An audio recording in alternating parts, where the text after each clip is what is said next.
Very good, congratulations. ठीक है, बहाने मारिए, अपने टेक्स्ट के मार्क्स छुपाइए, ठीक है, और काम चोरी करिए, पेरेंट्स को अपना रिजल्ट मत बताइए, सच्चाई से परे रखिए, बहानों का ताज गले में ले लीजिए, ठीक है। हाँ, इसके साथ साथ एक और काम करिए, आईआईटी भूल जाइए, ठीक है, मस्त रहिए ना भाई। फिर अभी 2 ही महीने हुए हैं, कम से कम 2 महीने की इन्वेस्टमेंट, चलो हमने 2 महीने जितनी मेहनत की सर वो साइड की स्टोरी है, आगे वाले तो रिलैक्स रहो, नहीं समझे।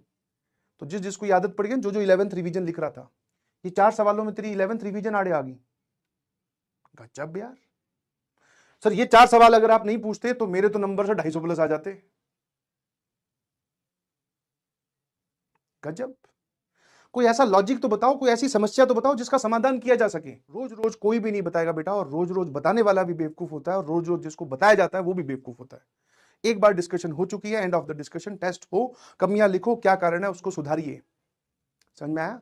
ये जर्नी ऐसे स्टार्ट हुई थी, ठीक है, ये आपका बोल सकते हैं नवंबर एंड, पूरा तो जेई मेंस तक ले जाता ही नहीं हूं, यहां से स्टार्ट हुए थे हम, 2 मंथ पे आ चुके हैं, ये कंप्लीट हो गई। अब इसमें से आपने यहां से स्टार्ट किया, कुछ तो इधर चले गए, पता ही नहीं कहां पर है, कुछ लोग बेचारे अप्स डाउन करके इसको कंटिन्यू करने की कोशिश कर रहे हैं। तो जब आप यहां तक पहुंच ही रहे हो तो प्लीज थोड़े और एफर्ट लगाइए, गलतियां पहचानिए, प्रैक्टिस कीजिए, एक्स्ट्रा टाइम को कट कीजिए प्लीज। अगर आपसे होमवर्क मैनेज नहीं हो रहा है तो लीस्ट पे आ जाइए प्लीज, मिनिमम पे आ जाइए। और मिनिमम क्या है? नोट्स, मतलब वही लेक्चर्स, लेक्चर में तो आप बैठे ही हैं, इसके बाद में नोट्स कंप्लीशन प्लस रिवीजन, और उसके बाद में आप पीवाईक्यूज पे आ जाइए प्लीज। आप अगर पूरा मॉड्यूल की एक्सरसाइज वगैरह नहीं सॉल्व कर सकते हैं, पीवाईक्यूज और जो आपकी शीट्स अपलोड है उनका हम डिस्कशन करेंगे, तो वो डिस्कशंस, अभी तो शीट्स का डिस्कशन नहीं स्टार्ट हुआ, तो आप इन पे आ जाइए प्लीज, ठीक है। पर डे आपको प्रैक्टिस बढ़ानी पड़ेगी, यही एक तरीका है, और कुछ तरीका नहीं है। यहां से जो मुझे सिचुएशन बनती हुई दिख रही है कि एक मैं अंडरस्टैंड कर रहा हूं, मैं आप ही की टीम में हूं, पहले तो ये समझो। ऐसे नहीं बोल रहा हूं कि तुम सच में काम चोरी कर रहे हो, मक्कारी कर रहे हो, नहीं। टाइम की कमी हो सकती है, बहुत सारे लोग स्कूल जा रहे हैं, जो लोग स्कूल नहीं जा रहे, अगर वो ये बात बोल रहे हैं कि टाइम की कमी है, फिर तो भाई साहब आप सच में काम चोरी कर रहे हैं। बट जो लोग स्कूल जा रहे हैं बेटा, जून के महीने में आपकी 12वीं क्लास है, तो स्कूल का बोलाने का लॉजिक ये होगा कि भाई हमें कुछ एक्स्ट्रा प्रैक्टिस करवानी है, बोर्ड है इस बार, आप थोड़ा वहां से टाइम कट करो यार, तबीयत खराब हो सकती है। अब मैं सारी बातें ओपन नहीं बोलूं क्या? बोल दो मेरे को लूज मोशन है, मैं नहीं आ पा रहा।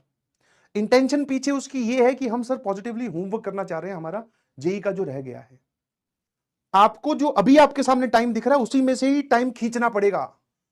टाइम मतलब ऐसा नहीं मिलेगा आपको कि 1 घंटा मुझे ये दिख रहा अपने जीवन में फ्री, या एक दिन में फ्री, नहीं दिखेगा। आपको 15-15 मिनट चूसनी पड़ेगी हर एक जगह से, कि स्कूल जा रहे हो तो 15 मिनट रिसेस की निकाल ली, स्कूल जा रहे हो कोई फ्री पीरियड आया वहां की निकाल ली, 15 मिनट रात को सोने की कम कर दी, ऐसे कर करके पूरा 1 घंटा बटोरो पहले। वो हो जाए तो 1 का 1.5 घंटा करना, धीरे धीरे धीरे धीरे ऐसे। अभी टाइम है, ज्यादा नुकसान नहीं हुआ है, मतलब ये नहीं है नुकसान मतलब कि तुमने बहुत गलती कर दिया भाई, तुम तो एकदम वो हो, वो ऐसा कुछ नहीं बोल रहा हूं। बट यस, आपका जो परफॉर्मेंस है वो डाउनफॉल की तरफ जा रहा है। 2 महीने हो चुके हैं, जिन चैप्टर्स के टेस्ट लिए हैं वो चैप्टर भी आसान थे, उनकी प्रैक्टिस भी हमने डिटेल में की थी, बहुत सारे सवाल भी करवाए थे, तुमने हाँ भी भरी थी, ठीक है। I hope you understand my situation. ऐसा नहीं है कि बहुत डिफिकल्ट कोई चैप्टर आ गया कि मैंने भैया क्लास 11th के 50 सवाल, मतलब 30 में से 10 सवाल दे दिए या 15 दे दिया, ऐसा तो नहीं किया। मुझे पता था ये बात तो निकलेगी कि अगर मैं उसमें 30% सिलेबस डालने का था, समझ पा रहे हो, 9 सवाल डालने थे मुझे करीबन करीबन, बट 9 की जगह मैंने कहा कम रखो इसको, वरना कोई ना कोई जरूर ये बहाना बनाकर ये टेस्ट से दुश्मनी कर बैठेंगे कि नहीं सर हम तो टेस्ट ही नहीं दे रहे। मैंने कहा क्यों, कारण क्या कारण हो गया? सो उसमें 11वीं के सवाल आते हैं, 2 एटीट्यूड होते हैं, एक पॉजिटिव वाला एक नेगेटिव वाला। सर आप 11वीं क्यों पूछ रहे हो, हमारे तो नंबर कम हो रहे हैं, हमें तो टेस्ट नहीं देना। दूसरा कि चलो सर आप 11वीं पूछो, उस बहाने से रिवाइज ही हो जाएगी, पुराने नोट्स ही खंगाल के देख लेंगे। टेस्ट आपका एक बढ़िया तरीका होता है रिवाइज करने का।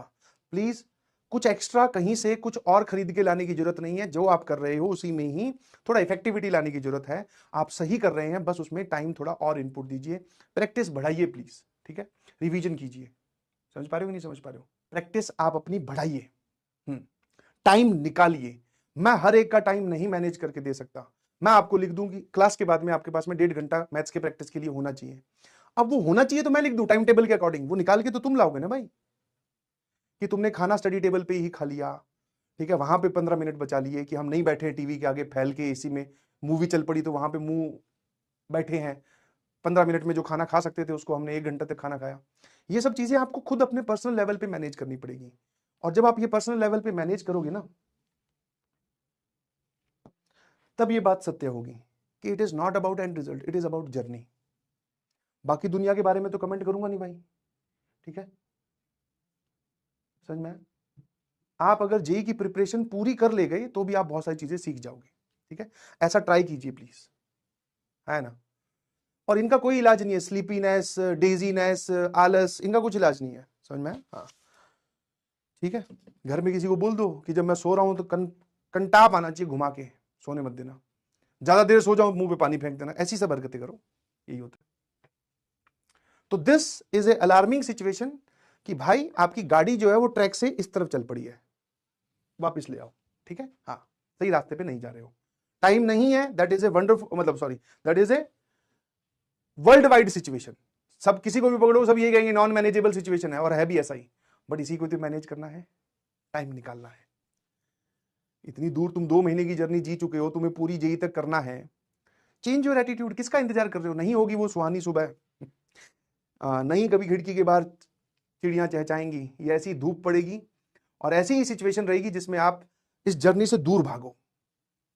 इसकी तरफ अट्रैक्ट करने वाला एक ही कारण है कि हमें आईआईटी चाहिए सर, एनी हाउ बैडली, बस यही एक एटीट्यूड ले जा सकता है।